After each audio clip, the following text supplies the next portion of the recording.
Hey guys, what's up? We are back here with another video today, and today, man, I can't believe I'm saying it.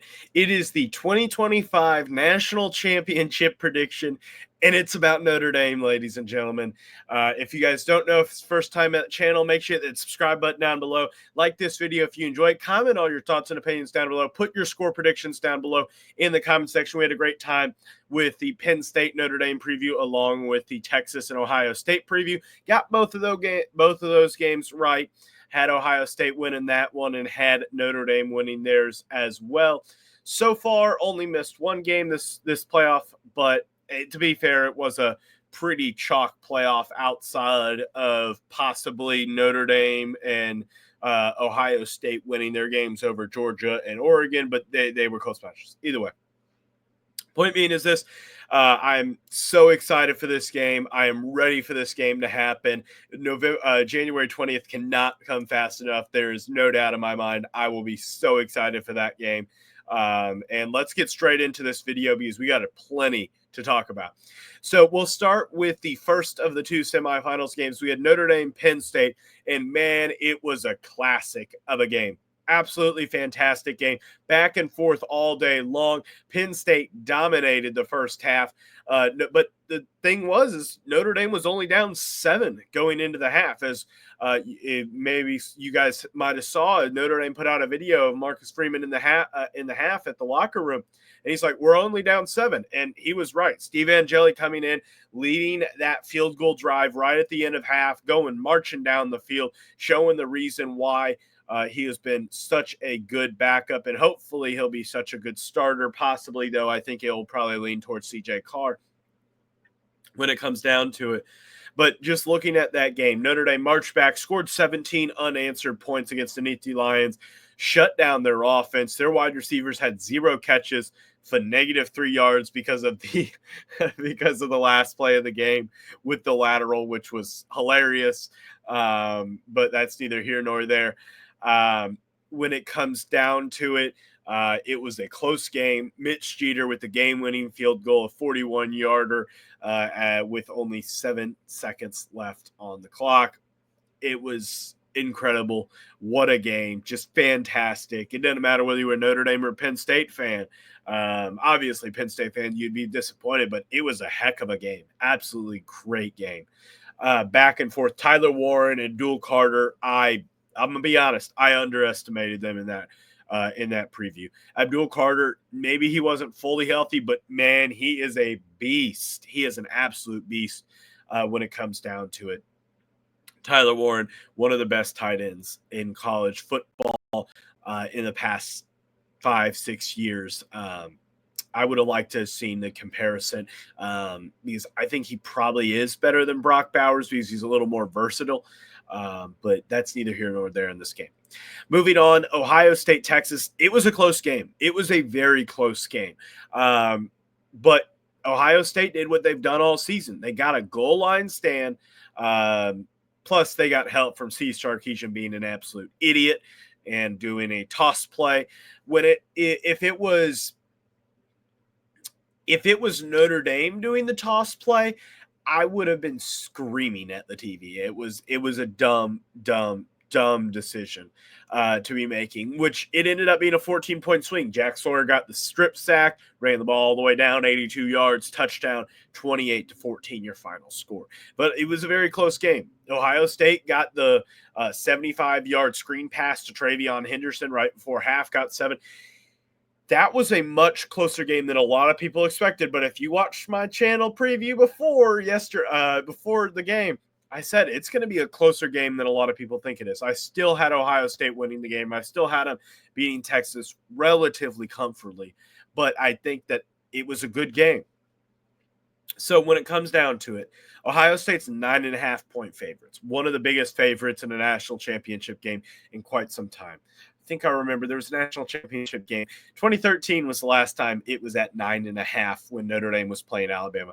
But these are two vastly different teams, especially Notre Dame back in 2013.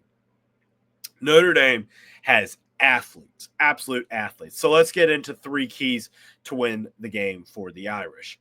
Number 1, The key, you got to control the trenches. You cannot be allowing, like you did Penn State, control the trenches for a half. They allowed Penn State to control the trenches for a half. And here's the thing.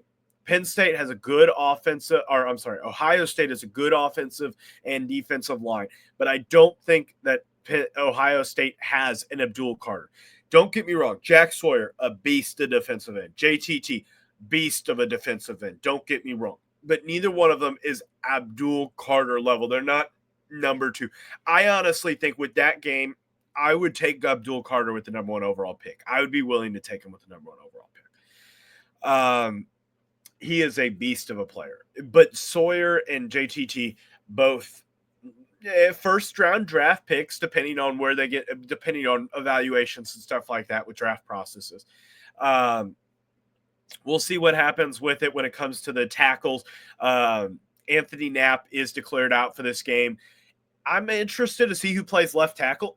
I personally am of the opinion that it's not going to be Tosh Baker, that it's going to be Charles Jagusaw, the sophomore left tackle, who tore his pec at the beginning of the season. Now is going to come back and play in this game, possibly as the starting left tackle, where I think he was originally slated to play for the season with that torn pec. I think that he plays in this game. So key number 2, you got to win the turnover battle. Penn State is a good team. Don't get me wrong, but Penn State is not an Ohio State caliber team when it comes to offensive explosion. Penn State has a lot of offensive explosion. They got a lot better under Andy Koldenicki. But Jeremiah Smith, Emick Mbuka, Carnell Tate, like just absolute beast all over the place when it comes to wide receiver. G. Scott, nowhere near Tyler Warren, but at the same time, still a good player. So when it comes down to that, you got to win the turnover battle. Number 3, you need Riley Leonard to have the game of his life, absolute game of his life. You need Riley Leonard to be able to pass. You need a wide receiver like Jaden Greathouse to get open. You need guys like Mitchell Evans to be making catches, or Eli Raridan, whoever. You need contributors to start off with that. Now let's move on to Ohio State. 3 keys to the game. 1, Will Howard cannot turn the ball over. You can't be making stupid mistakes. If you don't make stupid mistakes, I find it very hard that Notre Dame wins this.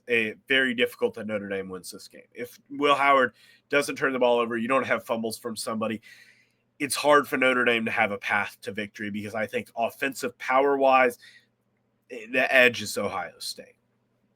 Number 2, you got to stop Notre Dame's run game. You cannot allow Jeremiah Love to get going. And you cannot allow Jadarian Price to get going, because if those two get going, Notre Dame is just going to deflate this ball, and they're going to hold on to it. They're going to have 7-minute drives, and Ohio State, no matter how much explosion they have, if Notre Dame gets 7-minute drives, there's nothing the Buckeyes can do offensively. Finally, the final key to the game for the Buckeyes: get your wide receivers going. Get Jeremiah Smith going on a screen route. Get Mbuka going on a slant. Have some short breaking routes. Get them going early.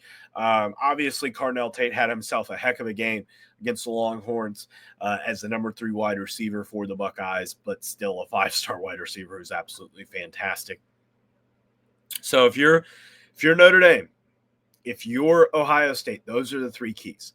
So when it comes down to it, when I'm calling this game, when I'm picking a winner, I'm a Notre Dame fan. I'm a Notre Dame fan through and through, and we will have a game stream for Notre Dame, Ohio State. So make sure you hit that subscribe button. Make sure that you hit the notification bell so that way you don't miss that live stream. When it comes down to what I'm looking at, Marcus Freeman is the better head coach. And anybody that wants to disagree with me, have at it in the comments section. You can say Marcus Freeman's only 3rd year, whatever. You can say whatever. But Marcus Freeman, look at his top 5 wins versus Ryan Day's, and look at his record and everything like that. Marcus Freeman's the better head coach. Notre Dame leads the nation in takeaways. But on the other hand, Ohio State has playmakers. The one time that you really had an offensive explosion against you with Notre Dame, it was against Southern Cal. and against a quarterback that, well, he made some critical errors, threw a pick six to Xavier Watts and a Christian Gray at the end of the game. I don't know if you get that from Will Howard. The running backs are elite. Quinshon Junkins, Travion Henderson. It's as dynamic as a duo as Katron Allen and Devin Singleton.